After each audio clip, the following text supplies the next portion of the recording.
Boa noite, meus amados irmãos, queridos amigos, todos que estão participando conosco aqui do nosso culto online. Mais uma vez nós agradecemos pela sua participação, por estar juntamente conosco aqui adorando ao Senhor. E já tivemos aqui na primeira parte do nosso culto este momento de louvarmos ao Senhor com cânticos, reconhecendo os seus atributos, reconhecendo o seu poder, reconhecendo o seu agir. E todo este culto é um culto de adoração. Nós agradecemos pela sua participação e a nossa oração é que o Senhor Deus esteja se manifestando na vida de todos nós, manifestando o seu poder, a sua graça, nos fazendo conhecê-lo mais profundamente, mais intimamente, e que neste tempo que nós passamos juntos aqui, nós estejamos sendo confrontados, desafiados, encorajados a buscarmos mais a esse Deus que é grandioso, que é poderoso, majestoso, incomparável. A sua grandiosidade é incomparável, é singular. Então vamos continuar com esse espírito de adoração e agora olhando para a palavra de Deus, estudando a palavra de Deus e abrindo os nossos corações ao Senhor para que Ele fale conosco e ministre segundo as necessidades de cada um de nós. Nós somos muito gratos, mais uma semana se passou, nós já estamos agora no mês de setembro, é um mês tão bonito do nosso calendário, daqui a pouco nós vamos deixar o inverno para trás, já está quase aí a primavera, uma estação que nos inspira muito. E nós só temos a louvar ao Senhor, a ser gratos ao Senhor por tudo que Ele tem feito no nosso meio, nas nossas vidas, nas nossas famílias, a proteção que nós temos recebido do Senhor, o cuidado dEle, o sustento. Desculpe. E mesmo em momentos aflitivos, de angústia, de incerteza, quando nós buscamos ao Senhor, com sinceridade no nosso coração, Ele se deixa encontrar e Ele vê a nossa aflição, Ele vê a nossa necessidade. Ele é um Deus poderoso, Ele é um Deus bondoso, Ele vem ao nosso encontro. Então nós temos muitas razões para realmente adorar e louvar o nosso Senhor. E agora eu peço que você curve a sua cabeça aí onde você está, e nós vamos orar. E então vamos olhar para a palavra de Deus. Vamos orar? Nosso Deus e Pai Celestial, muito obrigado por mais essa oportunidade que o Senhor concede a cada um de nós de participarmos desse culto. Isso só é possível por causa da graça do Senhor. Isso só é possível por causa das suas misericórdias, que se renovam dia após dia sobre nós. Obrigado, Senhor, por estar nos assistindo nas nossas fraquezas, nas nossas necessidades. Obrigado, Senhor, por realizar a sua obra aqui nesta terra, por realizar a sua obra na sua igreja, por realizar a sua obra nas nossas vidas. Obrigado, Senhor, que temos também a oportunidade aqui no nosso país de olhar para a Tua Palavra, ler a Tua Palavra, estudar, aprender dela princípios tão importantes para as nossas vidas. E como nós vimos, Senhor, na semana passada, na exposição do Salmo 1, aquele salmista tinha prazer na lei do Senhor e ele meditava nela dia e noite. Que este seja também o nosso prazer, que o nosso coração esteja sedento pela Tua Palavra, que nós estejamos sempre buscando momentos especiais de comunhão com o Senhor através da leitura da Tua Palavra e que a Tua Palavra cumpra o seu propósito na vida de todos nós. E nós pedimos agora, Senhor, neste momento de considerar mais esta passagem aqui de Isaías, capítulo 40, pedimos também do Senhor a bênção, a direção, a iluminação necessária para compreendermos aquilo que o Senhor quer falar com todos nós. Nós entregamos também agora essa exposição e esse tempo em Tuas mãos.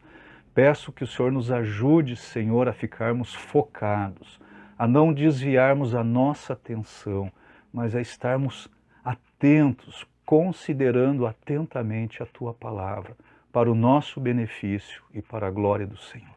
Nós oramos em nome de Jesus. Amém. Muito bem, meus queridos, eu peço então que vocês abram novamente as suas Bíblias ou os seus aplicativos em Isaías capítulo 40.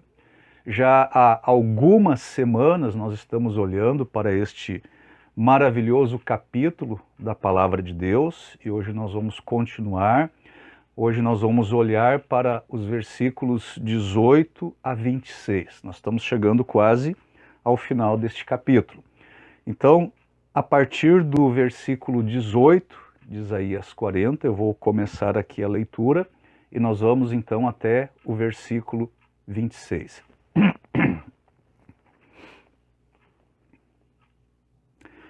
Com quem vocês compararão Deus? Como poderão representá-lo? Com uma imagem que o artesão funde e que o ourives cobre de ouro e para a qual modela correntes de prata? Ou com o ídolo do pobre que pode apenas escolher um bom pedaço de madeira e procurar um marceneiro para fazer uma imagem que não caia? Será que vocês não sabem? Nunca ouviram falar? Não lhes contaram desde a antiguidade? Vocês não compreenderam como a terra foi fundada? Ele se assenta no seu trono, acima da cúpula da terra, cujos habitantes são pequenos como gafanhotos.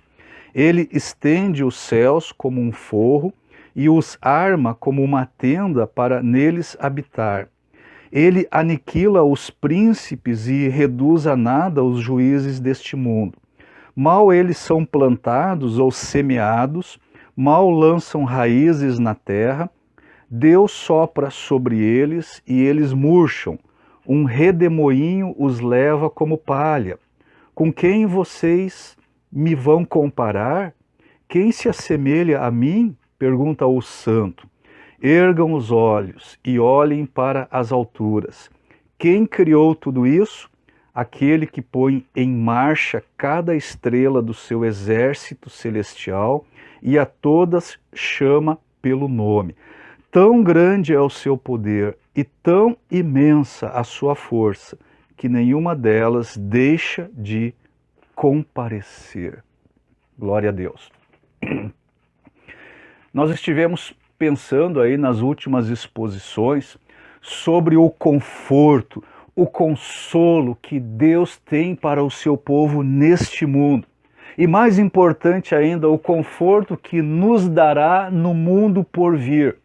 É um consolo, em primeiro lugar, com relação ao pecado e ao perdão que nós recebemos em Cristo Jesus.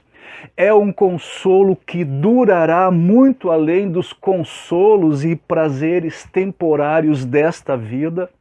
Não é um consolo deste mundo. É um consolo edificado sobre a palavra de Deus, que é viva, que é eficaz e que, segundo Isaías aqui nesta palavra, neste capítulo, é permanente. Mas é também um consolo que nos traz uma promessa bendita. O Senhor voltará. Ele voltará com poder. O seu braço dominará com poder. Naquele dia, nós que somos cristãos não estaremos ali perante Ele para recebermos punição pelos nossos pecados, mas nós estaremos juntamente com Ele em seu reino de paz. E ali Ele será o nosso supremo pastor. E nós seremos acolhidos em seus braços e carregados em seu seio como ovelhas. Ovelhas fracas e indefesas que somos. Meus queridos, Deus tem reservado isso para o seu povo. Agora, nesse meio tempo, o que nós devemos estar fazendo? No último sermão, aqui em Isaías 40, nós vimos que uma das razões por que muitos cristãos não têm conforto é porque Deus não é suficientemente compreendido e conhecido como Ele é revelado na sua palavra. Por isso, o seu povo não tem condições de confiar nele, de descansar nele, de depender dele. Nós negligenciamos de tal forma o caráter de Deus em nossos dias que hoje pensar em Deus não produz mais reverência no nosso coração. Também não nos dá força diante das adversidades e dificuldades desta vida. As coisas na Igreja de Cristo têm se tornado algo assim meio sentimental. E o que as pessoas procuram é simplesmente se sentirem bem, emocionalmente bem felizes e bem realizadas consigo mesmas. Nós não sabemos mais o que significa tremer e ficar abalado diante da grandeza e da majestade do nosso Deus. Nós não sabemos mais o que significa ficar maravilhados e assombrados diante da sua grandeza e da sua glória. E com isso, nós acabamos tremendo de medo de todas as outras coisas. A menor coisa que possa acontecer, que venha perturbar a nossa vida, algo pequeno que faz os nossos planos desabarem, ruírem, já é suficiente para cairmos na carne e começarmos a recorrer às artimanhas patéticas e humanas. Para nós mesmos, nós queremos providenciar conforto e consolo, algo que verdadeiramente e legitimamente somente Deus pode nos trazer. Nós nos escoramos nas coisas deste mundo, quando o que nós realmente precisamos é ter esta visão de Deus que Isaías nos traz aqui neste capítulo. E meus queridos, esta visão é isso que precisa ser restaurado em nossas mentes, nos nossos corações. Vamos continuar a pensar mais um pouco na grandeza singular do nosso Deus. Uma grandeza que está acima de tudo o que o homem consegue pensar, imaginar ou fazer. Há várias coisas que nos mostram a grandeza singular que Deus tem. Em primeiro lugar, nós vemos aqui no versículo 18, Deus é muito maior do que qualquer coisa que conhecemos em nossa experiência. Vamos ler novamente o versículo 18. Com quem vocês compararão Deus? Como poderão representá-lo? O primeiro erro que o homem caído comete é tentar encontrar algo na criação natural, algo que conhecemos por nossa experiência e dizer o seguinte: assim é Deus. Não existe nada que está à altura de Deus. Não há nada sobre a terra que seja ainda que remotamente comparável a Deus. Nada pode expressar a verdadeira grandeza e excelência de Deus. Agora, isso não significa que nós não podemos aprender alguma coisa da grandeza de Deus através da sua criação. Mas não existe nada em toda a criação que possa expressar de forma adequada a imensidão do ser de Deus e a glória de sua natureza divina. Quando nós olhamos para os vastos oceanos que cobrem a maior parte da superfície terrestre, nós devemos lembrar que Deus mediu estas águas na conchinha da sua mão. E quando você contempla as grandes montanhas, as mais grandiosas formações de rochas, e então você começa a se sentir insignificante diante delas, lembre-se de que Deus pesou as montanhas e todas essas formações rochosas em uma balança de precisão. Tudo o que pode ser encontrado na criação, em cima nos céus, embaixo na terra, nada pode expressar adequadamente a grandeza e a majestade do Senhor. Nós podemos olhar a criação e louvar a Deus pelo que Ele fez, mas ela não é uma foto daquilo que realmente Deus é. Em segundo lugar, Deus é muito mais grandioso do que nossas mentes conseguem conceber. Agora os versículos 19 e 20.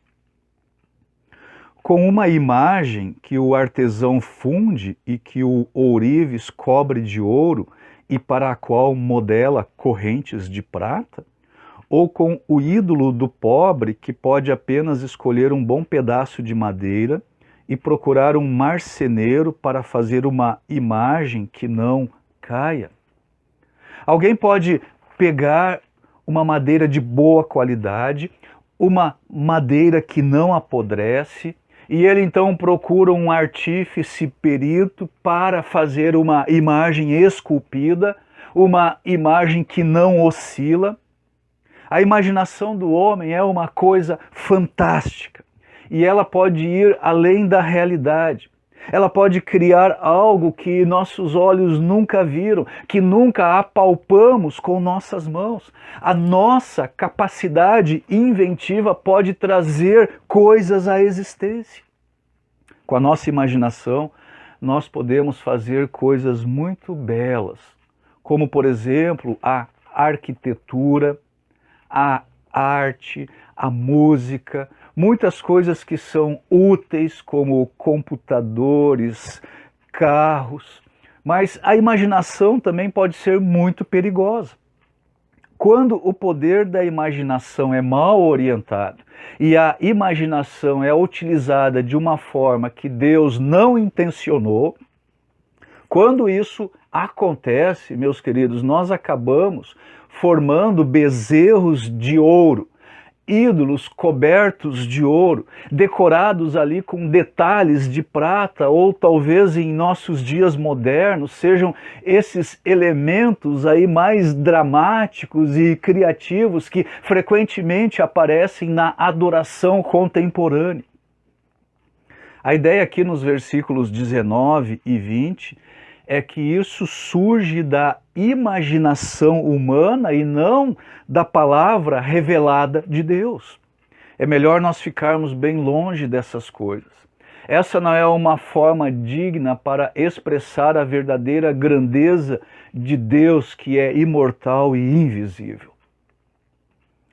Em terceiro lugar, olhando ainda para os versículos 19 e 20, nós entendemos que Deus é muito mais grandioso que qualquer valor. Havia uma razão pela qual se empregava ouro ou prata quando se faziam essas imagens ou esculturas.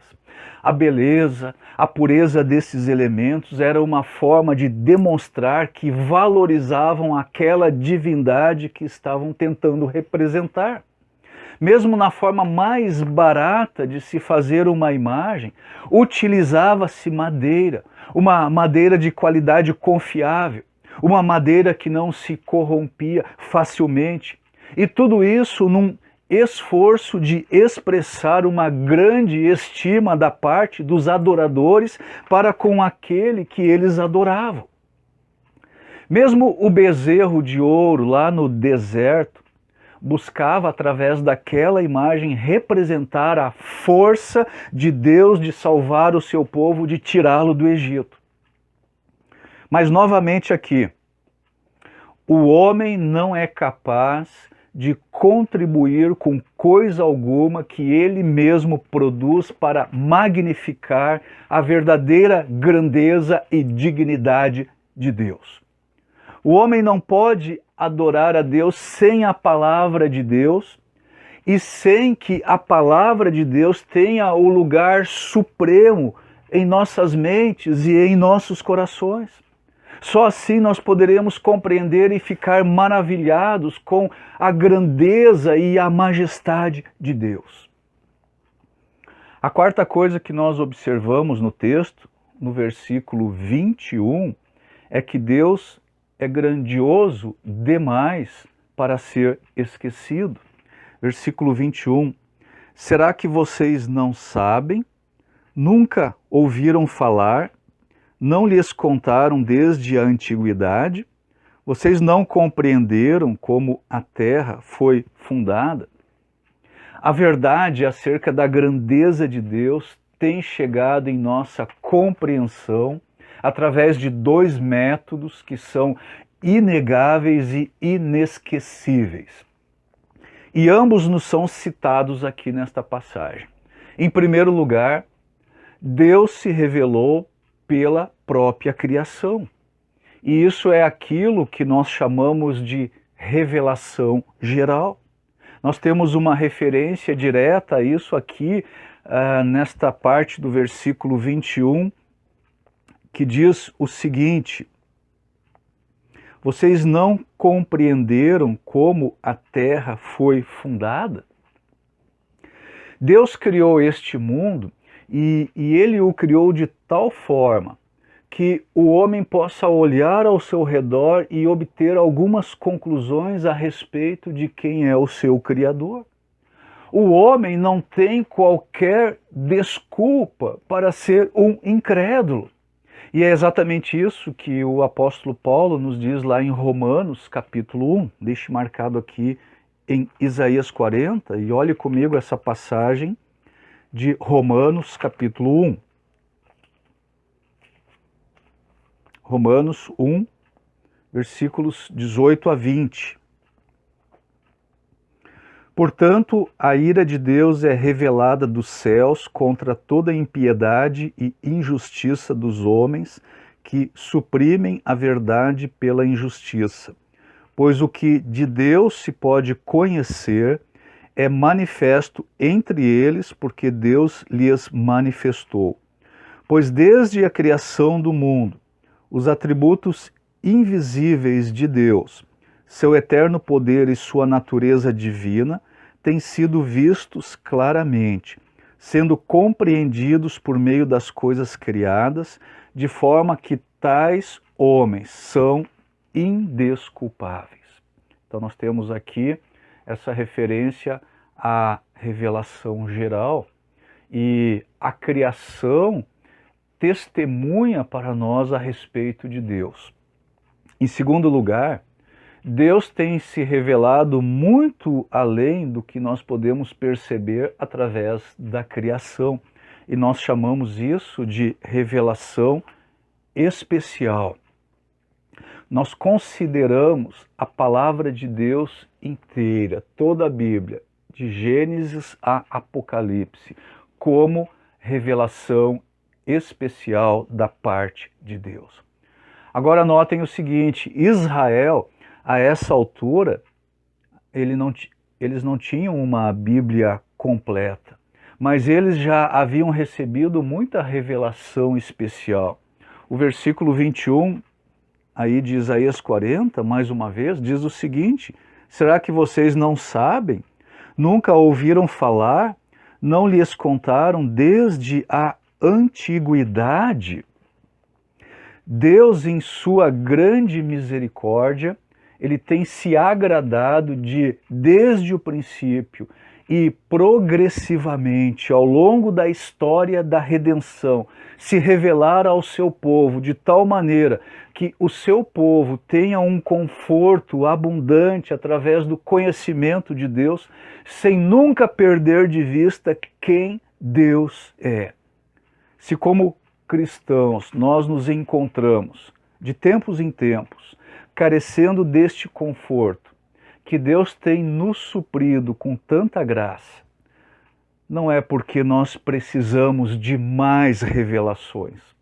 Não é porque precisamos de revelações melhores.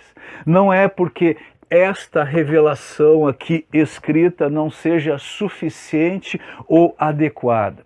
Mas é porque nós temos falhado em fazer o uso correto dos meios que Ele tem nos dado em Sua palavra para conhecê-lo e para crer nele, no seu poder, na sua soberania e na sua glória.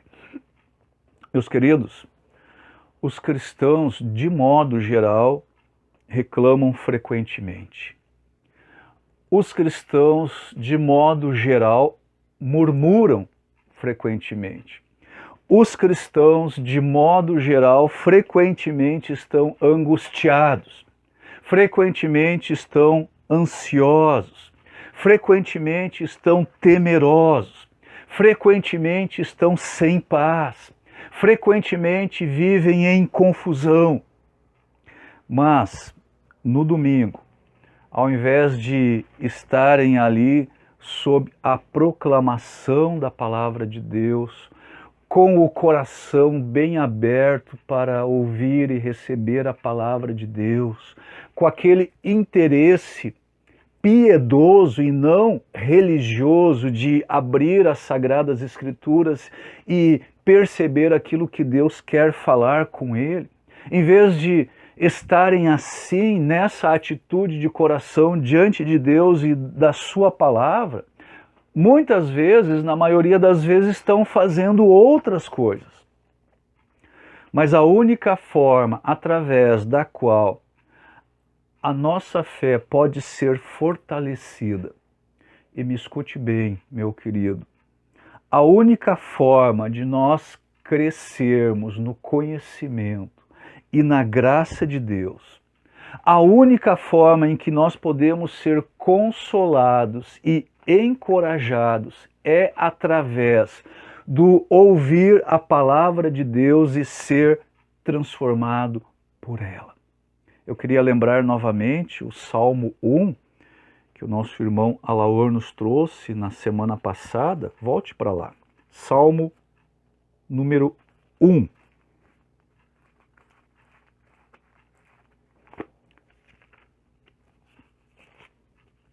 Salmo número 1. Como é feliz aquele que não segue o conselho dos ímpios, não imita a conduta dos pecadores, nem se assenta na roda dos zombadores. O que muitos cristãos frequentemente andam fazendo. Mas é feliz aquele cuja sua satisfação está na lei do Senhor, e nessa lei medita dia e noite. E esse homem, esse justo, esse filho de Deus que está perseverando na meditação da palavra de Deus, considerando atentamente a palavra de Deus, esse homem, diz aqui o salmista, é como árvore plantada à beira de águas correntes, dá fruto no tempo certo, e suas folhas não murcham. Tudo o que ele faz prospera. Você deseja ser bem-sucedido em tudo o que você faz? O segredo da palavra de Deus é você perseverar na palavra, é você conhecer a palavra de Deus, é você viver na palavra de Deus, é você aplicar a palavra de Deus na sua vida. As nossas mentes, elas precisam ser renovadas diariamente, mas elas precisam ser renovadas pela palavra de Deus. Então, nós não precisamos de uma revelação mais clara, nós não precisamos de uma demonstração mais poderosa do poder de Deus, de uma manifestação espetacular de Deus. Meus queridos, me desculpem a franqueza, mas tudo isso é bobagem. pare de se preocupar com coisas inferiores. Nós precisamos devotar nossas mentes e os nossos corações para coisas que são superiores, coisas mais nobres, coisas mais elevadas do que tudo o que se encontra neste mundo. E tudo isso já está revelado na palavra de Deus. Então, o que é necessário para o nosso conforto? É uma consideração mais cuidadosa, mais minuciosa da palavra de Deus. Não é apenas um curto devocional.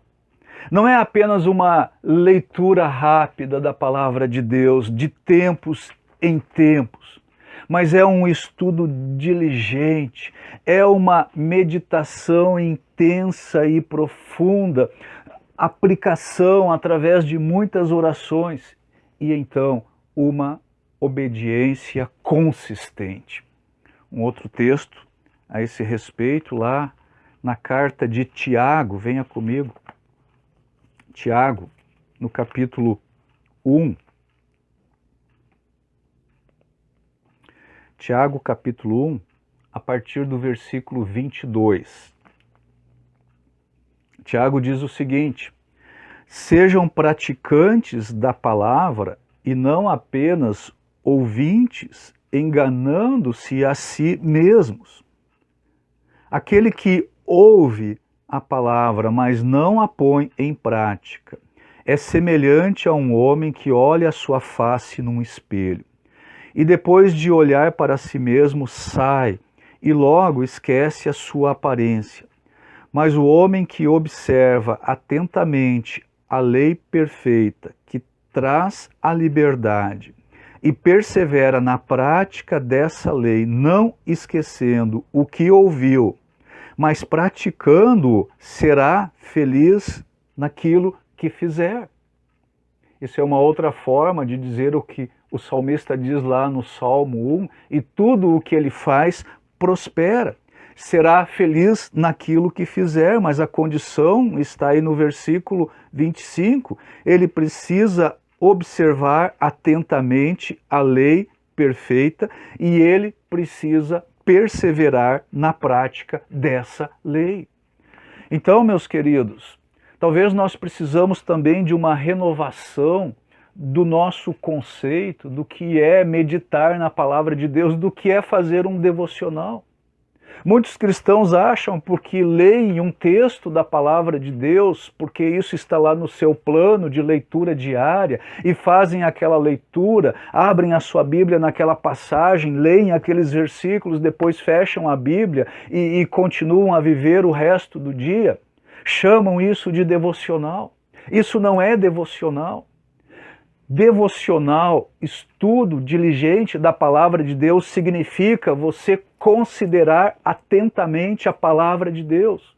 Significa você examinar numa meditação intensa e profunda a palavra de Deus. E então você fazer aplicações necessárias para a sua vida. E então isso levar você a uma obediência consistente. Aquilo que muitos chamam de devocional não passa simplesmente de uma leitura religiosa da palavra de Deus que não conduz a nada. Isso é como algumas igrejas têm como costume colocar lá na frente do salão, em cima de um púlpito, de uma mesa, uma Bíblia aberta. E então, rapidamente, alguém chega e faz uma leitura daqueles versos, mas não está considerando atentamente, não está examinando. Isto é simplesmente religiosidade. E religiosidade não nos conduz a uma vida mais profunda. Nós precisamos ser piedosos. Então, examine novamente o seu conceito de devocional, ainda mais nos dias de hoje, onde existem tantas facilidades de devocionais, inclusive em aplicativos, mas o que realmente tem ficado na sua vida e no seu coração da leitura da palavra de Deus? Em quinto lugar, no versículo 22, Deus é grandioso demais para ser ignorado. Isaías 40, 22. Ele se assenta no seu trono acima da cúpula da terra, cujos habitantes são pequenos como gafanhotos. Ele estende os céus como um forro e os arma como uma tenda para neles habitar. Ao invés de o nosso Deus ser um Deus remoto, ou ficar assim muito longe, distante lá no espaço sideral, muito longe deste planeta, o trono de Deus é essencial à própria existência deste planeta. É como se ele se sentasse aqui na esfera da Terra. O seu poder governa e sustenta tudo o que é criado aqui. É nele que nós nos movemos e vivemos e temos a nossa existência. A sua autoridade que governa tudo o que acontece na vida dos homens, nas nações, é a sua autoridade que controla todas as coisas neste universo. E, meus queridos, você pode crer nisso, nada acontece que não esteja de acordo com o seu propósito ou que não esteja ordenado para manifestar a sua glória. Enquanto Deus está infinitamente acima de nós e acima de todas as atividades deste mundo, de forma que todos os habitantes deste planeta são como gafanhotos aos seus olhos. Ele, no entanto, ele está intimamente ciente de tudo aquilo que se passa conosco. E eu me lembro de uma passagem lá no Êxodo, em que Moisés, ao escrever, diz o seguinte: Deus viu a aflição do seu povo lá no Egito. E Deus diz, e eu desci para ajudá-los. Meus queridos, Deus está ciente de tudo o que se passa conosco. Mesmo os discípulos, quando saíram lá do mar da Galileia, e estavam atravessando o mar, obedecendo uma ordem do Senhor Jesus Cristo. Lá na madrugada eles enfrentaram uma tempestade violenta em alto mar, e aqueles homens eram pescadores, eles estavam acostumados com o mar, mas eles ficaram tomados de pânico, de desespero, porque o barquinho deles estava para naufragar. Jesus tinha ficado em terra, no monte, orando, e diz lá o texto que Jesus viu a aflição dos seus discípulos e ele foi ao encontro deles. Meus queridos, antes que um pensamento entre aqui na nossa mente, Deus já o conhece. Antes que a nossa língua profira uma palavra, Deus já a conhece. A única coisa que veda Deus da nossa vista neste momento é aquele véu fino que nós chamamos de céus e que ele estendeu como cortina entre nós e ele e que é descrito aqui como uma tenda para a sua habitação. Em sexto lugar, nos versículos 23 e 24, ele aniquila os príncipes e reduz a nada os juízes deste mundo.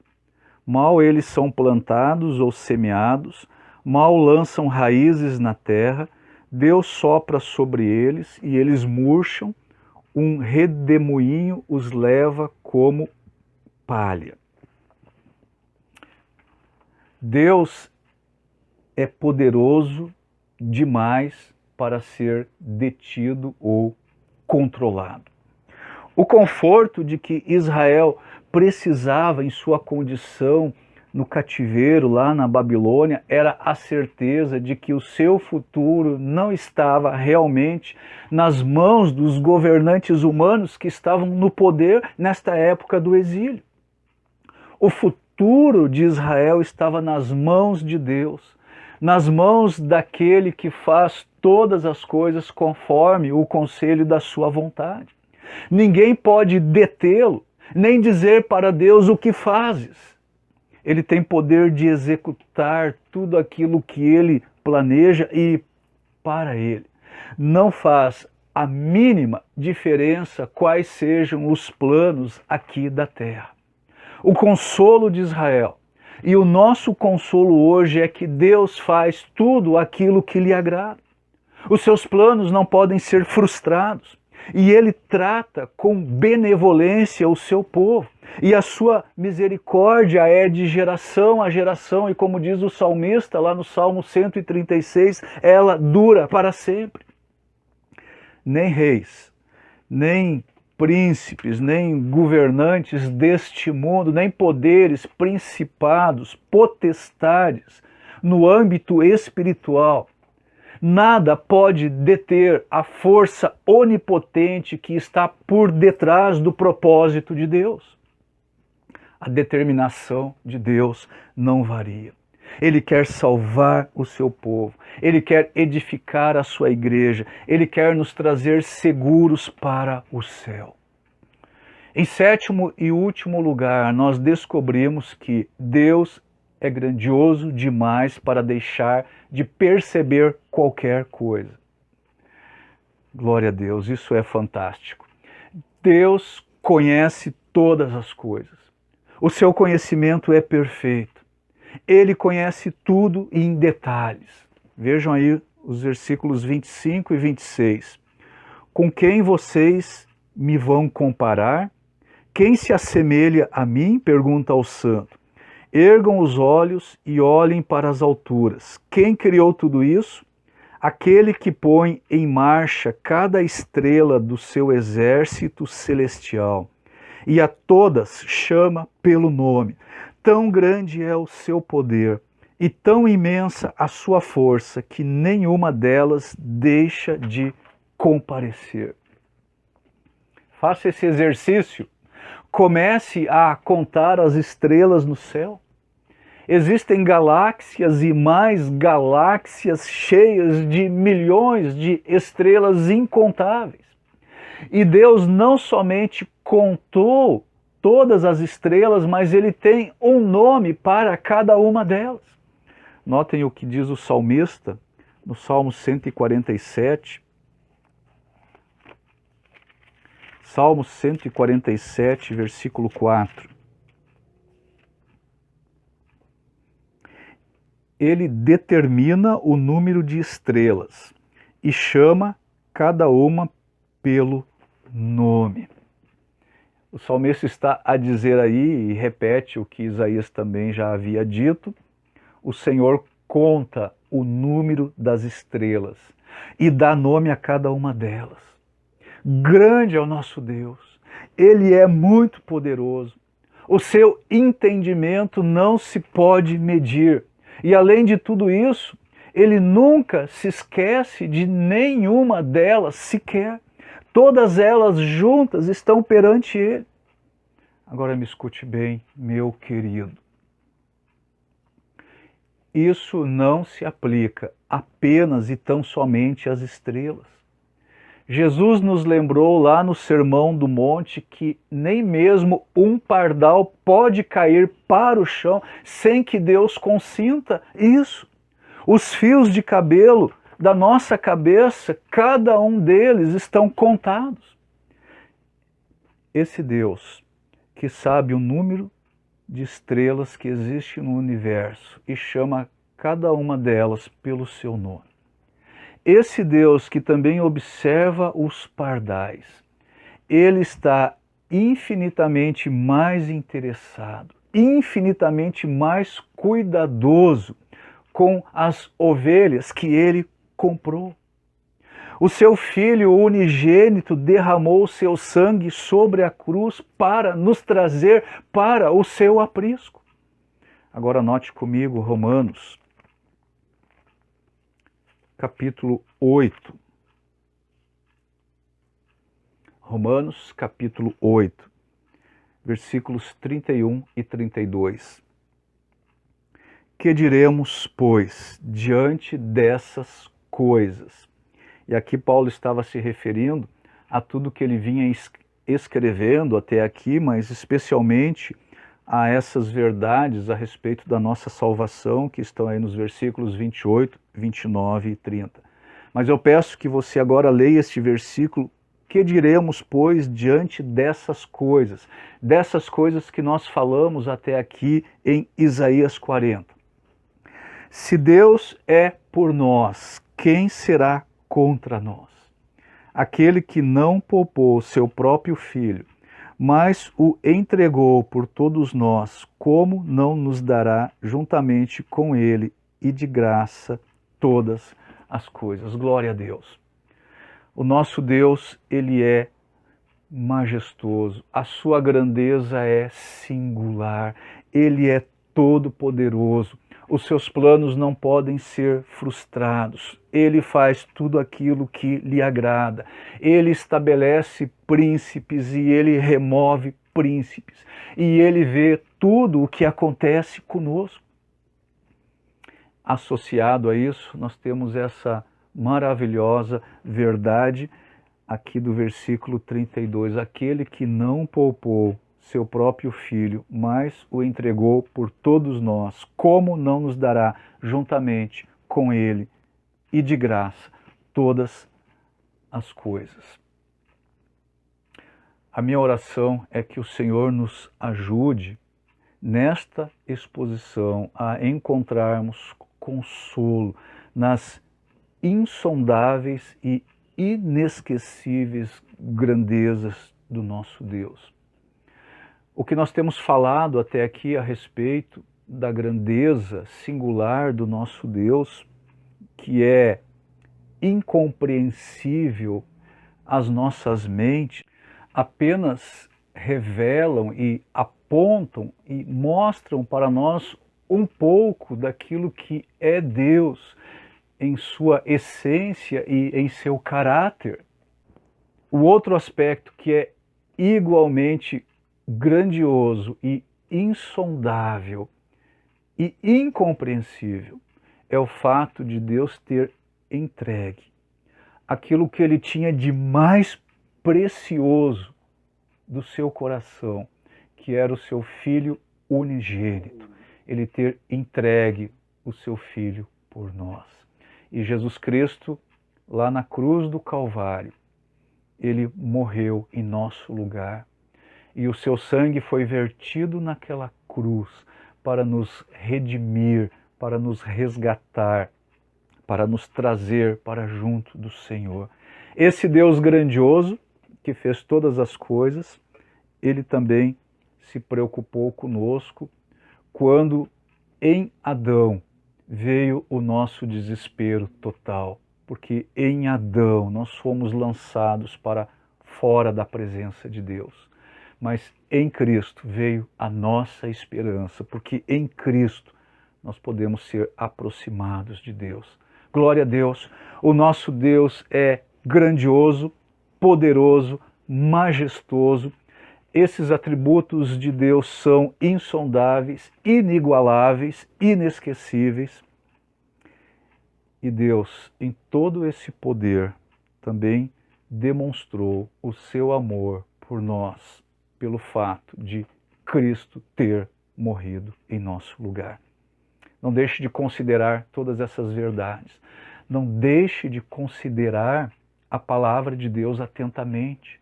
Nós falamos muitas coisas hoje aqui desta porção da palavra de Deus, muitos versículos maravilhosos. Não fique apenas impactado com a mensagem, considere ela atentamente.